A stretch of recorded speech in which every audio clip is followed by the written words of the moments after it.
Okay, isang mapagpalang umaga po sa ating lahat. Maraming salamat sa Panginoon. Purihin po ang ating Panginoon dahil muli ay binigyan na naman po niya tayo ng pagkakataon na magkatipon dito sa ating morning devotion. At bago po yan, shout out po muna siyempre sa lahat po ng ating mga tagapakinig dito po sa ating YouTube channel. At doon naman po sa mga hindi pa po nakasubscribe, please subscribe nyo na po ang amin pong YouTube channel na si DCM Reunited Team Lighten One para po sa mga hindi pa nakasubscribe na po. At pakishare na din po ito sa lahat po ng inyong mga kaibigan, sa lahat po ng inyong mga kamag-anak upang sila rin po ay makapakinig ng salita ng ating Panginoon. Yan, muli po ay purihin po ang ating Panginoon. Tayo po ay mag-uumpisa na sa umagang ito. Pero bago po yan, akin po munang tinatawagan si Brother Joseph para samahan po tayo at pangunahan sa ating pag-awit sa ating Panginoon at susundan po ito ng kanyang opening prayer.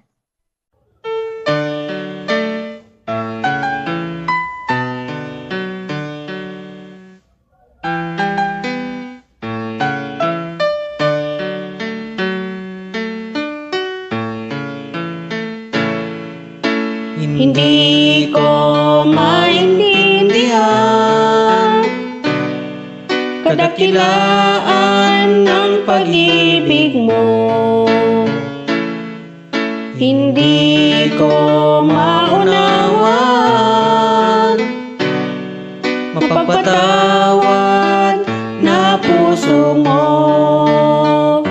Ako'y pinili mo, inibig mo, gayong ako'y nagkulang sa'yo. Pasasalamat ko, alay sa'yo. O Diyos, purihin ka sa pag-ibig mo.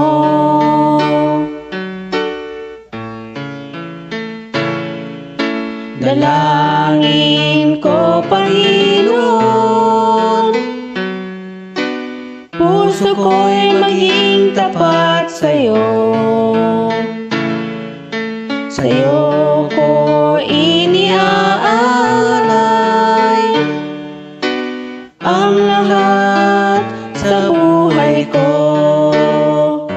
Ako'y pinili mo, inibig mo, gayong ako'y nagkulang sa'yo.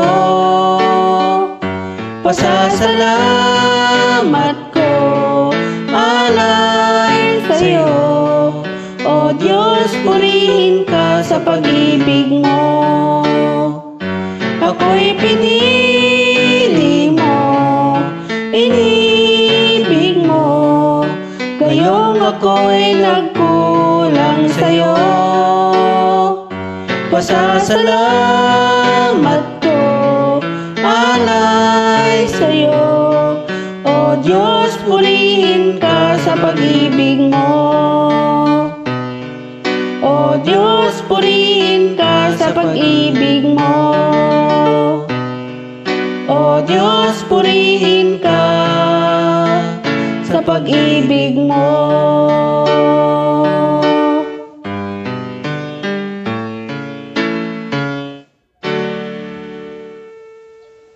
Manalangin po tayo. Maraming salamat, O Diyos, sa iyong kabutihan sa mga buhay. Purihin ka, dakilaan ka sa pag-ibig mo sa amin. Maraming salamat sa iyong pag-ibig. Maraming salamat sa pagpili mo po sa amin, Lord God. Maraming salamat sa iyong pagmamahal, Panginoon, na iyong ginagawad sa amin. Maraming salamat sa magdamag namin pamahinga at ikaw ay nandyan na gumabay sa amin, bumantay sa amin, Panginoon. Ikaw ay di nagmamaliw na Diyos. Ikaw ay Diyos na di ang kanyang pag-ibig sa amin ay hindi magmamaliw magpakailanman. Maraming salamat sa iyong kabutihan sa aming mga buhay. Hiniling po namin ang iyong paggabay, pagtulong sa bawat isa sa amin, Panginoon. Ikaw ang siyang gumabay at tumulong sa amin. Ikaw ang siyang tumulong sa amin, Lord God. At ngayong umagang ito ay nandito kami upang makinig na naman ng iyong mga salita. Hayaan mo nawa, Panginoon, ang iyong mga salitang aming mapakinggan at tumimo sa mga puso't isipan. At hayaan mo na ang mga salita mong ito ay amin din nga may share, Lord God, sa ibang tao. Lord, sa buong gawain ito, ikaw po ang siyang gumabay sa amin, Panginoon, hanggang matapos, Lord God. Maraming salamat. Ikaw mapupurihan. Ikaw may taas sa aming mabuhay. Sa pangalan ni Jesus, ito po ang aming panalangin. Amen. Amen. Yan, maraming salamat, Brother Joseph, sa napakagandang awitin at salamat din sa opening prayer. Ngayon naman po ay handa na po natin ang ating puso at isipan dahil tayo po ay magsasalo-salo sa salita ng ating Panginoon. Kung kinakailangan po ng ating katawan ang pagkain, syempre, masigit po na kailangan ng ating kaluluwa ang salita ng Diyos. Kaya hindi ko na po patatagalin pa. Akin na pong tinatawagan ang lingkod ng Panginoon na kanyang gagamitin sa umagang ito, ang ating pong speaker, Brother Lawrence Christopher Perez. Isang magandang oras po sa ating lahat. Tayo na po ating pakinggan ng salita ng Panginoon at ihatid na mensahe ngayong oras na ito. Atin pong mababasa sa John 3:16. Ngayon na lamang pag-ibig ng Diyos sa sanlibutan, ibinigay niya ang kanyang bugtong na anak upang ang sino mang sumampalataya sa kanya hindi mapahamak kundi magkaroon ng buhay na walang hanggan. Tayo po manalangin. Lord, marami pong salamat sa oras na ito at narito po kami upang matunghayan inyong banal na salita at paspasan niyo po ang inyong lingkod na magbigay po ng mensahe at tulungan niyo po kayo po nawa ang magsalita po sa akin. Ito po ang aking sama panalangin sa pangalan ng Panginoong Hesus. Amen. So, sabi doon, gayon na lamang ang pag-ibig ng Diyos. So, napakadakila po, no? Kasi, napakadakila talaga ng pag-ibig ng ating Diyos. Kasi, ibinigay niya ang kanyang bugtong na anak para lang sa ating lahat ng mga makasalanan. Kung sa ibang ama yun, ba't naman niya ipagkakatiwala or ba't naman niya ibibigay yung anak niya para lang sa iba, di ba? So, walang katulad ang katakilan ng ating Panginoon. So, siya lang po ang maghari at dakila sa lahat. So, dapat maging, hindi man sa anak, kung tayo man ay nawa ay maging dakila rin sa ibang bagay, kagaya ng sa trabaho, di kaya sa pagbabahagi ng salita ng Diyos. Ano? Maging dakila po tayo, no? At ibigay din natin kung anong meron tayo. Ibigay din po natin kung anong mayroon tayo. Kung may nangailangan, tayo po sana'y tumulong, no, mga kaibigan, mga kapatid kay Kristo. At nawa po, o di kaya, kung may sakuna, ganun, tumulong tayo. Or kung mayroon naman tayong kakayanan, bigyan natin yung mga wala. Yun, napakasapat na po yun para maging dakila po sa mata ng Diyos, ano po, mga kapatid, mga kaibigan kay Kristo. So, dito naman po tayo sa kasunod. Binigyan niya ang kanyang bugtong na anak upang ang sino mang sumampalataya sa kanya ay hindi mapahamak kundi magkaroon ng buhay na walang hanggan. So, manampalataya lang tayo sa ating Panginoon upang hindi tayo mapahamak sa kahit anong mga bagay, sa kahit anong mga sakuna, no, mga kapatid. So,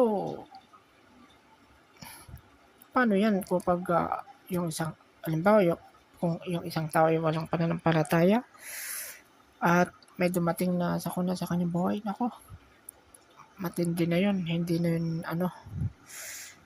yun makakabangon. Yun. Pero kapag may Kristo at Espiritu Santo ka sa iyong buhay,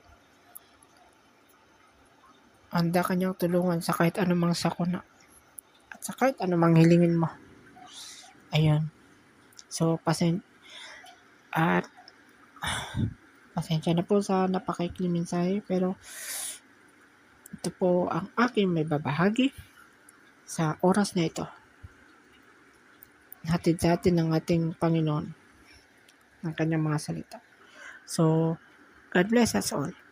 Manalangin po ulit tayo. Lord, marami pong salamat sa napakinggan po namin mga salita niyo at salamat po at naway na iparating ko ng maayos sa mga tagapakinig ang maikling mga mensahe mula po sa inyo, Panginoon. Ito pong aking samot panalangin sa pangalan ng Panginoong Jesucristo. Amen. Okay, purihin po ang Panginoon. Maraming salamat, Brother Lawrence, sa napakagandang mensahe ng ating Panginoon. Ano po? Sabi nga, di ba? For God so loved the world, that He gave His only begotten Son, that whoever believes in Him shall not perish, but have eternal life. So, napakaganda po ng pinahayag ng ating pong speaker sa umagang ito. Ano po? So, bigyan ko lang po ng konting insight ang ating pong napag-aralan. Tama nga po yung sinabi ng ating Panginoon. Ano po? Sabi sa Bible, gayon na lamang ang pag-ibig ng Diyos sa sanlibutan. So, ang Panginoong Hesukristo po mismo ang nagsasalita sa ito. Ano po? Sa palagay natin, kung di po nag-sacrifice ang ating Panginoon sa krus, ano po? Kung wala po kayang Kristo na namatay at muling nabuhay, paano po kaya yung buhay natin? Ano kaya tayo ngayon? Nasaan kaya tayo ngayon? Yun ang tanong. Siguro, kung hindi nagsakripisyo ang Panginoon, hindi natin alam kung meron bang patutunguhan yung ating buhay. Pero salamat sa Kanya. Kasi, binigay niya yung kanyang bugtong na anak. Inialay ng Panginoong Hesukristo yung kanyang buhay. Tiniis niya lahat ng hirap, lahat ng sakit, lahat ng mga hagupit sa kanyang katawan. Tiniis po niya yun. Pati yung paglalagay po ng nakakaiyak po to pag talagang napakinggan natin, no? Kasi meron akong proclaimer dati. Narinig ko yun. Dramatize talaga siya. Talagang maririnig mo yung expression, no? Yung expression ng ating Panginoon. Kung paano nanghihina yung kanyang tinig, kung paano maririnig mo talaga yung tinig ng ating Panginoong Jesus na talagang nanghihina siya. Talagang halos hirap na hirap siyang magsalita dahil sa mga pasakit na naranasan niya, sa mga sakit na naranasan niya. Pero tiniis po niya yun. Nung una, di ba, nananalangin siya na kung maaari lang ay ilayo sa kanya yung saro ng paghihirap. Pero ang kalooban pa rin ng Ama ang masunod at huwag ang kanyang kalooban. Kumbaga, isinaalang-alang po ng Panginoon yung ating buhay para lang po maligtas tayo. Kumbaga, tayo po yung mas inalala niya. Talagang nagsakripisyo po siya. Talagang tiniis niya po lahat ng hirap. Dahil gusto po ng Panginoon na magkaroon po tayo ng kaligtasan. Gusto po ng Panginoon na makasama niya tayo sa kanyang kaharian balang araw. Kaya tiniis niya lahat ng hirap. tiniis niya lahat ng sakit, lahat ng palo, di ba?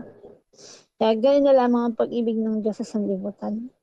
At sinabi din sa Romans 6:23, di ba? Sapagkat kamatayan ng kabayan ng kasalanan, ngunit ang libreng kaloob ng Diyos ay buhay na walang hanggan sa pamamagitan ni Jesucristo na ating Panginoon, di ba?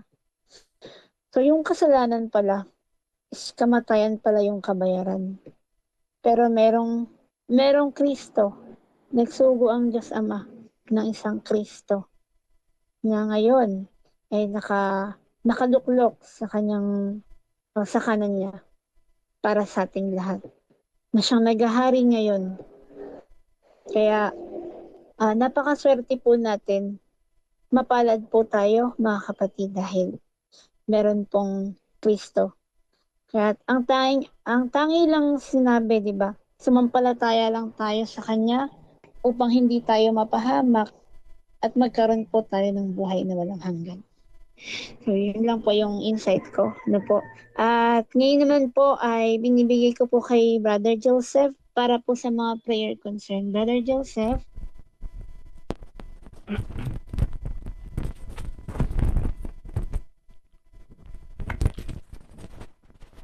Okay, praise God. Hallelujah, Jesus. So, maraming salamat, Sister Mary Rose. Napakabuti talaga ng Panginoon at napakaganda ng kanyang salita na isinare ni Brother Lawrence sa umagang ito patungkol sa pagmamahal ng Diyos at yung pagtutulungan ng bawat isa na bunga ng pagmamahal ng Diyos na yan na kanyang sinakripisyo ang kanyang buhay. At maraming salamat sa napakagandang salita ng Diyos, Brother Lawrence. So, tumako po tayo sa ating mga panalangin. Unang-una sa lahat, we know that yung isa nating kaibigan dito sa online, si Sister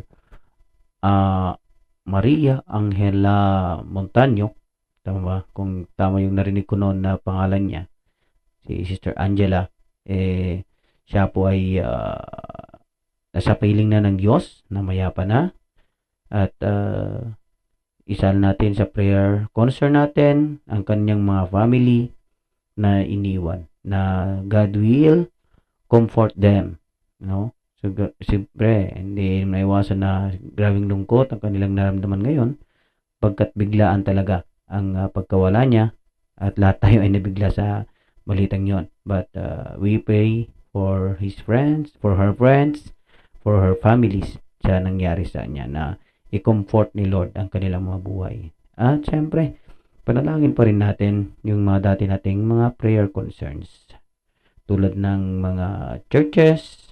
Ayan, panalangin natin yan, yung mga missionaries. Panalangin din natin ang ating government, Philippines, yung mga leaders natin.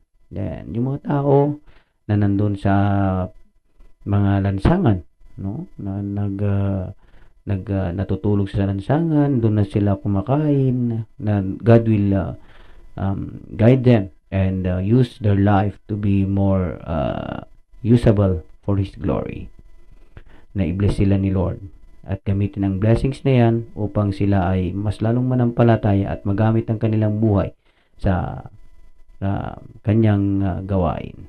Ngayon, panalangin rin natin siyempre ang ating mga siyempre panalangin natin ang CDCM United, ang mga gawain natin, itong mga officers, members natin. Panalangin natin na ang Diyos ang siyang gumabay sa ating lahat, ang ating mga families, siyempre. Ayun, so sa ating mga YouTube channel, mga viewers, ayan.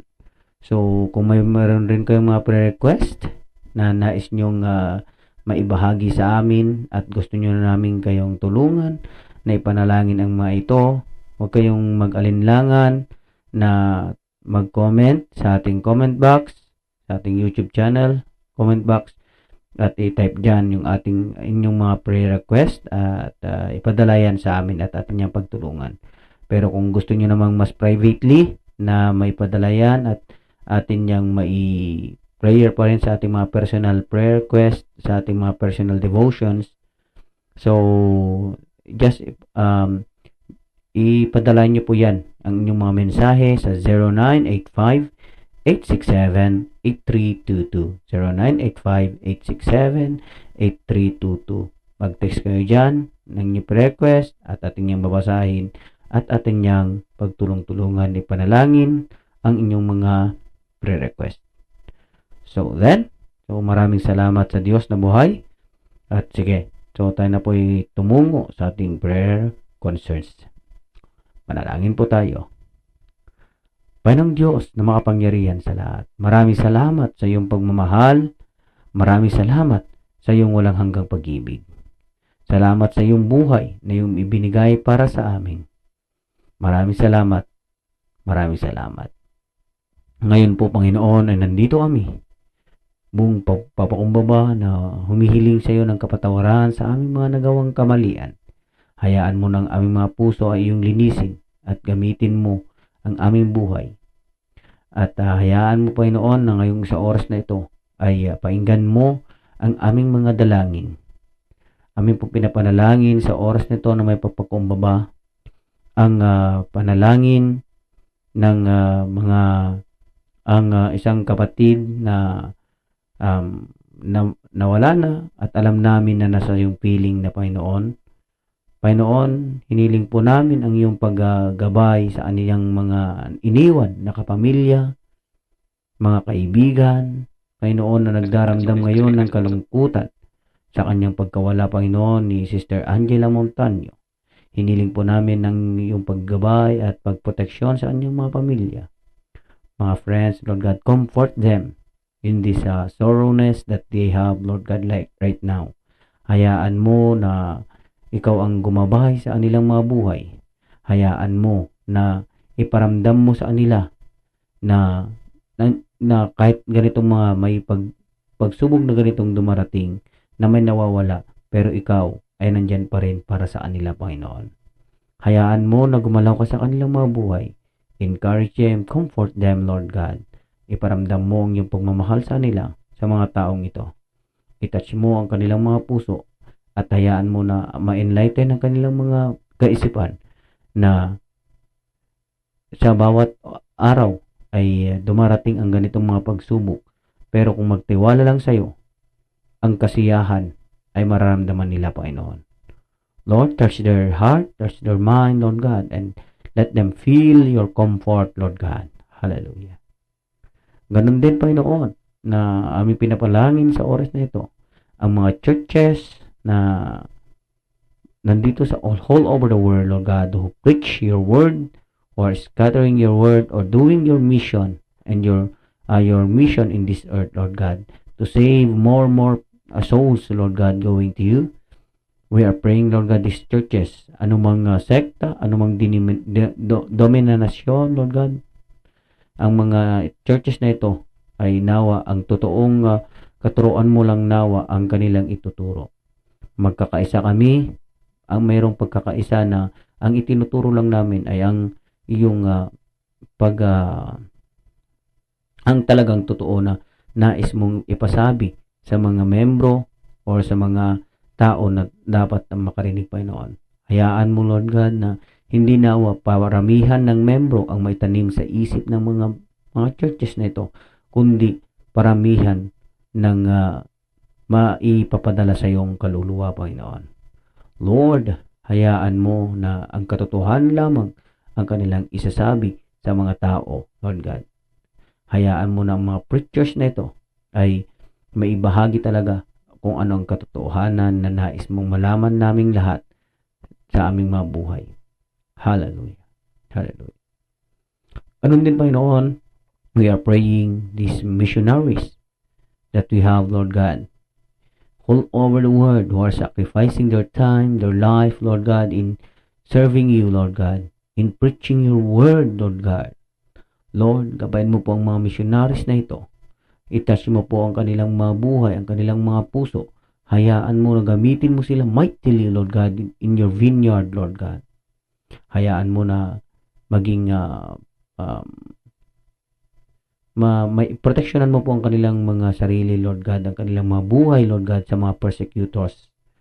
Lord, ikaw po nawa ang magpalakas sa kanila during the times that they are feeling a disappointment or being dismayed, Lord God, because of persecutions that they have, Lord God. Lord, hayaan mo po sila na maramdaman nila na ang iyong presensya ay nandyan pa rin sa kanilang mga buhay, Lord God. Lord, works on their life, Lord God, and provide your blessings to them, most especially financial needs, Lord God, at iparamdam mo na nandyan ka upang handang gumabay sa kanila sa anumang hirap na kanilang pinagdadaanan sa oras-oras, Lord God. Hallelujah, Lord. We are praying also this our country, Philippines, Lord God, from our leaders, President, to the lowest level of their office, Lord God. Hiniling po namin na ikaw ang siyang maggabay sa mga leaders namin sa bansang ito. Hayaan mo na nawa na ang iyong presensya ang maramdaman nila at magtrabaho sila na mayroong paggabay sa iyo, Lord God. Itouch mo ang kanilang mga puso. Linisin mo po, Panginoon, ang mga makamundong pagnanais, Lord God, ang mga maamundong kayamanan, kundi ang kabutihan nawa na kaloob mo para sa bansang ito ang siyang maghari sa kanilang mga buhay, at para sa kabutihan nawa ng bansang ito ang kanilang magagawa, Lord God. Hayaan mo po, haplusin mo po ang kanilang mga buhay, Panginoon, at ikaw ang gumalaw sa kanilang mga buhay, Lord God. Hallelujah, Jesus. Ganon din ang mga tao na nandan sa mga lansangan, the poorest of the poorest, to Lord God, natutulog dyan sa lansangan, dyan na sila kumakain, Panginoon. Proteksyonan mo po ang kanilang mga buhay. Hayaan mo na i-bless mo ang kanilang mga buhay. Hayaan mo na maging healthy sila always, and they can find a more visible work, Lord God, na mas magandang trabaho para sa kanila. I-providean mo po sila ng kanilang mga matitirhan, Lord God, na kanilang dapat na matirhan, Lord God. Hayaan mo na may bless ang kanilang mga buhay, at ang mga blessings mong ito ay magamit upang sila ay mapalakas at magamit ang kanilang mga buhay na maging testimony about your goodness to their life, Lord God. Hallelujah. Ikaw ang gumabay sa mga taong ito, at ikaw ang mag-reach out sa kanilang mga buhay. Hallelujah. Lord, we are praying right now, Lord God, the City Assembly United. We know your mission and vision, Lord God, at alam po namin na medyo nahirapan po kami na magkasagawa ito. Pero nagpapasalamat po kami pagkat patuloy ka lang dyan para sa amin, Lord God. And you are continue giving us the strength, giving us the courage to continue, Lord God, to do it, Lord God, to share your word to other people, Lord God. Maraming salamat sa iyong kabutihan. Maraming salamat sa walang hanggang pag-ibig mo para sa amin, Lord God. Thank you, Jesus. Thank you, Lord, for your goodness, for your love. Thank you for everything that you have done into our life, Lord God. Hiniling po namin ang iyong paggabay sa aming mga members, Lord God. I-bless mo po ang kanilang mga buhay. Kung sino pa man ang hindi tumanggap sa iyo, Lord God, na nakamembro sa grupong ito, i-touch mo po ang kanilang mga puso at isipan, at hayaan mo na ang kanilang mga buhay ay magamit para sa iyong kaluwalhatian, magamit para sa iyong vineyard, Lord God. Lord, hayaan mo po sila tumanggap sa iyo at maintindihan ang iyong mga nais sa kanilang mga buhay, Lord God. Hallelujah. Hallelujah.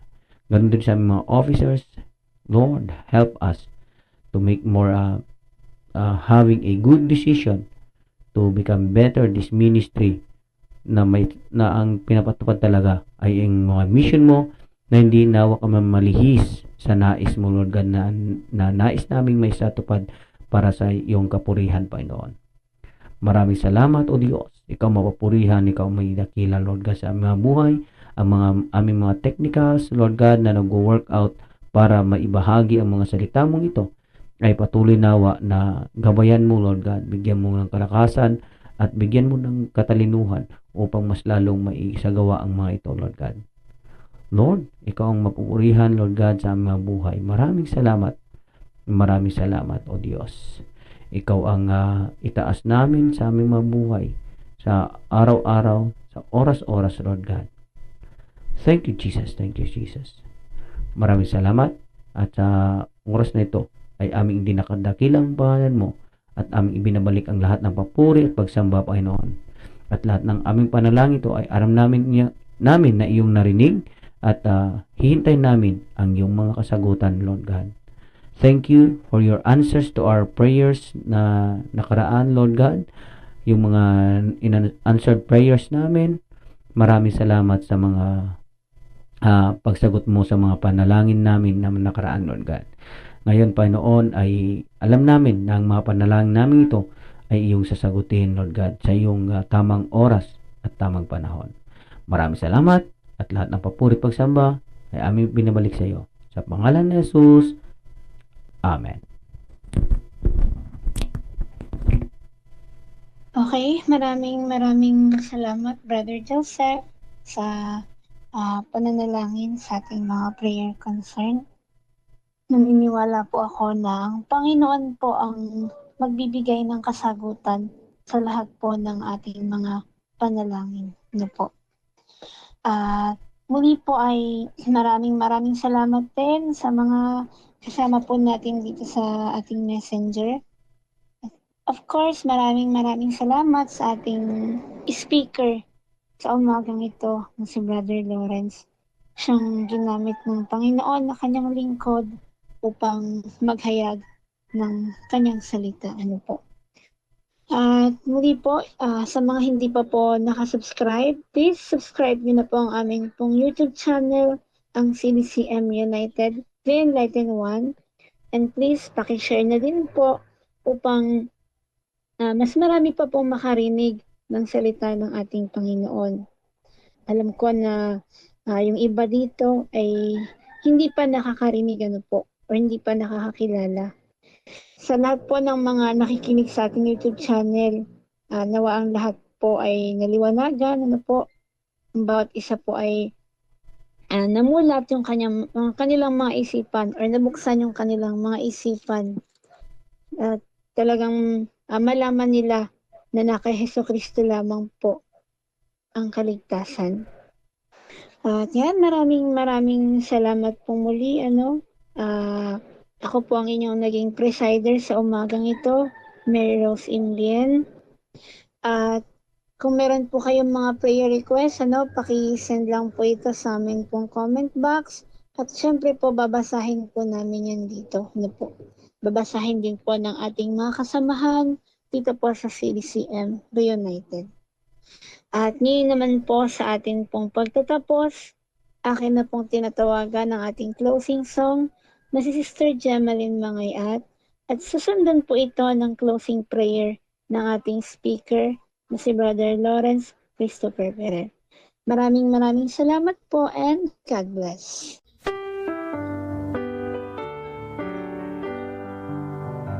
Have you been to Jesus for the cleansing power? Are you washed with the blood of the Lamb? Are you fully trusting in His grace this hour? Are you washed in the blood of the Lamb? Are you washed in the blood, in the soul cleansing blood of the Lamb? Are your garments spotless? Are they white as snow? Are you washed in the blood of the Lamb? Are you walking daily by the Savior's side? Are you washed in the blood of the Lamb?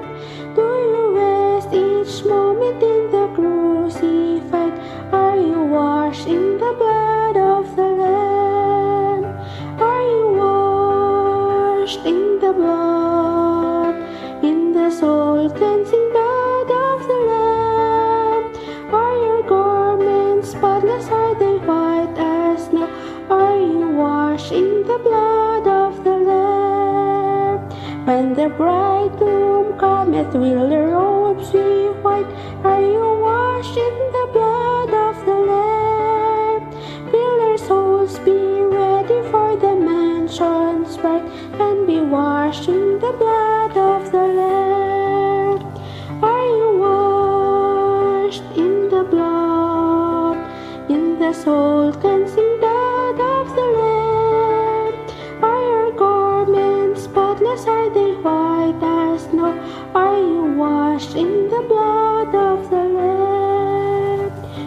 aside the garments that are stained with sin, and be washed in the blood of the Lamb. There's a fountain flowing for the soul and clean, and be washed in the blood of the Lamb.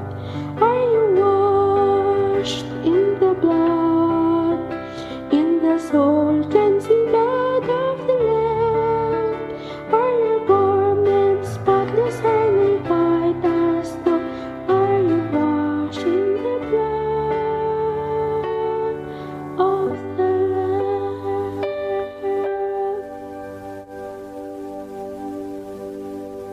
Okay, tayo po'y manalangin ulit.